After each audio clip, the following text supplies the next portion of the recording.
আজ আমরা চক্রবৃদ্ধি সুদ চ্যাপ্টারের 11 দাগ থেকে শুরু করব। বার্ষিক 10% চক্রবৃদ্ধি হারে 1800 টাকার কত বছরের চক্রবৃদ্ধি সুদ 378 টাকা হবে? তাহলে কত বছরের চেয়েছে? তাহলে এখানে পি কত? 1800 ধরি, সময় এন, তাই তো। তাহলে 1800 into 1 plus 10/100 two the power N, এটা কত বলছে? 378 টাকা।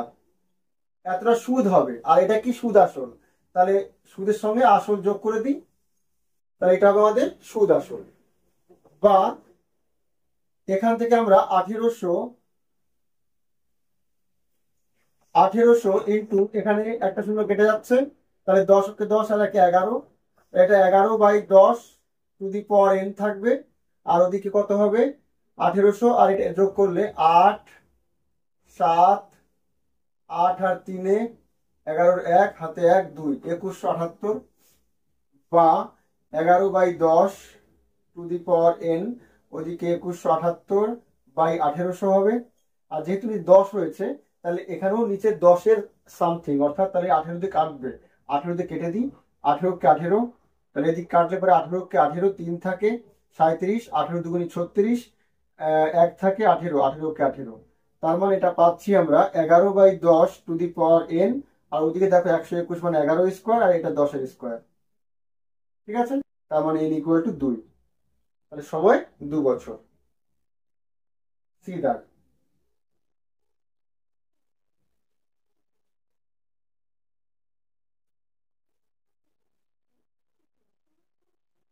12 2500 টাকা 4% হারে 2 বছরের চক্রবৃদ্ধি ও সরল সুদের পার্থক্য কত? তাহলে আগে চক্রবৃদ্ধি বার করে নিই আমরা। তাহলে চক্রবৃদ্ধি সুদ আসলে কত হবে? 2500 into 1 plus r/100 to the power 2, এটা সুদ আসল, তাই তো। তাহলে কত হবে এটা? 2500, 4 25 সঙ্গে 100, 25 25 আর 26, 26/25 স্কোয়ার, 26-এর স্কোয়ার কত হবে? 676। আর 25 ইন্টু 25, ওটা গুণ করছি না, কারণটা কি? কাটবে এটা। 25 কেটে গেল, আবার 25 কাটলে 4 25 সঙ্গে 100, 4 দিয়ে গুণ করলে কত হয়? এটা 4 ছক 24, 4 4 7 28, আর 2 30, শূন্য হাতে 3, 4 ছক 24 আর 3 27। এত সুদ আসল। আর এটা ছিল আমাদের আসল। তাহলে সুদ কত হচ্ছে চক্রবৃদ্ধি? বিয়োগ করে দেবো। 2704 থেকে 2500 বাদ দিলে 204, এটা চক্রবৃদ্ধি সুদ। আর সরল সুদ কত হবে? PTR/100। পি হচ্ছে 2500 ছিল, টি 2 বছর, আর 4%, আর 4%/100। ঠিক আছে, তাহলে 100 100 কেটে যাবে, 4 25 সঙ্গে 100, আর গুণ 2 200। তাহলে পার্থক্য কত হচ্ছে? 4 টাকা। 2 4 আর 200, পার্থক্য 4। তার মানে 12-র ডি দাগ।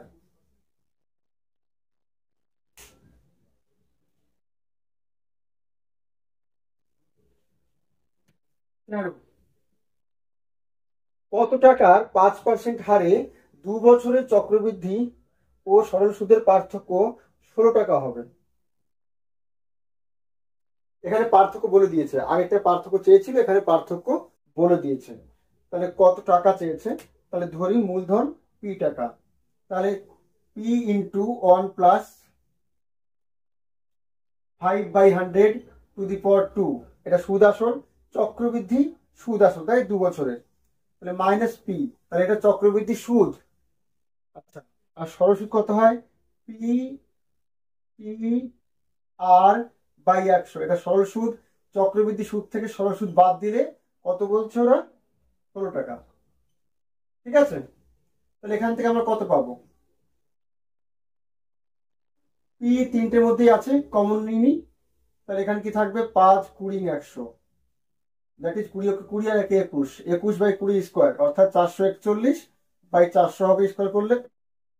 মাইনাস এখানে 1 থাকবে পড়ে, আর এখানে 10p/100, p পি নেই আর পি কমন নিয়ে নিচ্ছি আমরা, তাহলে ওদিকে 16 আছে।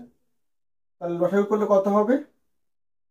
লসাগু হবে 400, তাহলে 441 মাইনাস পুরো গুণ হবে সঙ্গে 400 মাইনাস এখানে দেখো ভাগ করলে 4 হবে, তাহলে এটা 40, তাহলে ওদিকে 16।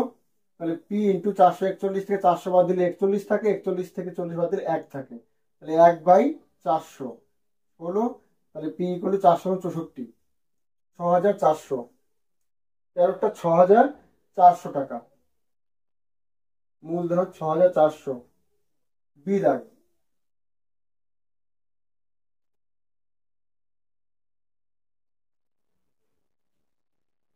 14,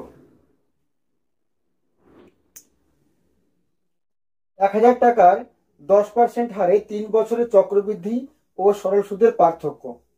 এটাও 12 দাগের মতো পার্থক্য চেয়েছে 3 বছরের। তাহলে সুদ আসল করে নিয়ে আমরা একবারও করতে পারি, ঠিক আছে, একবারও করে নিতে পারি। তাই চক্রবৃদ্ধি কত হবে?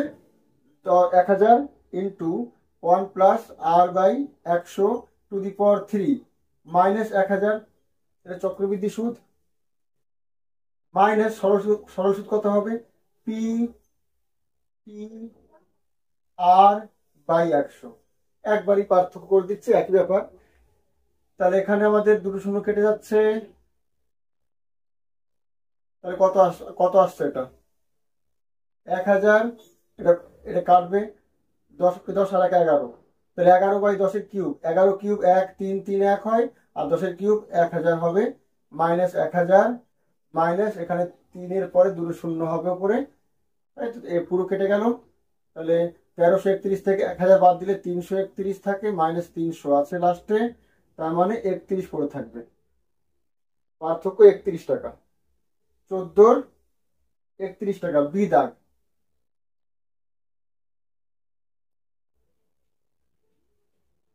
15, 5000 টাকার 12% হারে 2 বছরের চক্রবৃদ্ধি ও সরল সুদের পার্থক্য কত টাকা? সেম অঙ্ক। তাহলে 5000 into 1 plus 12/100, 12/100 to the power 2 minus 5000, এটা চক্রবৃদ্ধি সুদ, minus P T R by 100, এটা সরল সুদ। তাহলে কত হবে? এটা 4 দিয়ে কাটি, 3 4 12, 4 25 সঙ্গে 100, তাহলে 5000, এটা দুটো শূন্য কেটে যাবে, ঠিক আছে, 25 25 আর 3 28, এটা 28, 28 বাই 25 তার স্কোয়ার, তাহলে 28 এর স্কোয়ার কত হয়? 28 গুণ 28, 28 গুণ 28, এটা হবে আমাদের 784, 28 এর স্কোয়ার 784, 25 এর স্কোয়ার 625, বা এটাকে 25 ইন্টু 25 রাখতে পারি। কেন?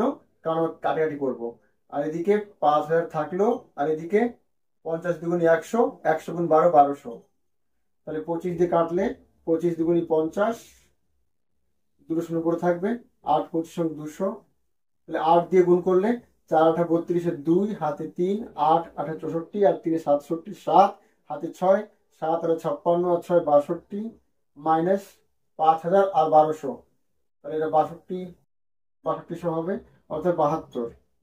তাহলে পার্থক্য হচ্ছে 72 টাকা, 15 72। বি দাগ। ঠিক আছে। 16, কত টাকার 20% হারে 3 বছরের চক্রবৃদ্ধি ও সরল সুদের পার্থক্য 1280 টাকা হবে? সেম অঙ্ক। কত টাকা? এখানে পি চেয়েছে, তাহলে P into 1 plus R by 100, অর্থাৎ 20/100 to the power 3 minus P, এটা চক্রবৃদ্ধি সুদ, মাইনাস সরল সুদ কত হয়? পি টি আর হচ্ছে 20% বাই 100, পার্থক্য কত বলছো না? 16টা 1280। তাহলে আমরা কি পাচ্ছি এখান থেকে? 20 20 5 20 100, ঠিক আছে। আর এদিকেও 5 20 100 করতে পারি আমরা, পি কমন চলে যাচ্ছে পুরোটার থেকে, তাহলে এখানে থাকবে 5 ওকে 5 আর একে 6, 6/5 এর কিউব, ছয়ের কিউব ছয়, 200, 200, 6 কিউব কত হয়? 36 ইন্টু 6, 136, 6 হাতে 3, 3 6 18, অর্থাৎ 216। তাহলে 216 হবে উপরে, আর 5 এর কিউব 125 হয়, মাইনাস এখানে 1 থাকবে পি কমন নিলে পরে, আর এখানে পি কমন নিয়ে নিচ্ছি আমরা, তাহলে 3/5 আছে, ওদিকে 1280 আছে।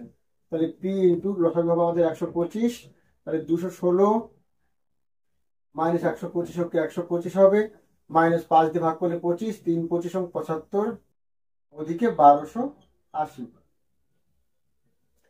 216 থেকে 125 বাদ দিলে কত থাকে? 1, 11, 11 থেকে 2 বাদ দিলে 9, 91 মাইনাস 75 বাই 125, ওদিকে 1280 আছে, দ্যাট ইজ পি ইন্টু 91 থেকে 75 বাদ, 11 থেকে 5 6, হাতে 1 8 16, ওদিকে 125 1280। এবার আমরা যদি 4 দিয়ে কেটে দিই, 4 4 16, 3 4 12, 4 2 8, 4 8 32, 80। তাহলে 80 দিয়ে গুণ করলে 0, 5 48, 0 হাতে 4, 8 2 16 20, 0 হাতে 2, 8 কে 8 2 10, 10,000। তাহলে আসল ছিল 10,000। বি দাগ।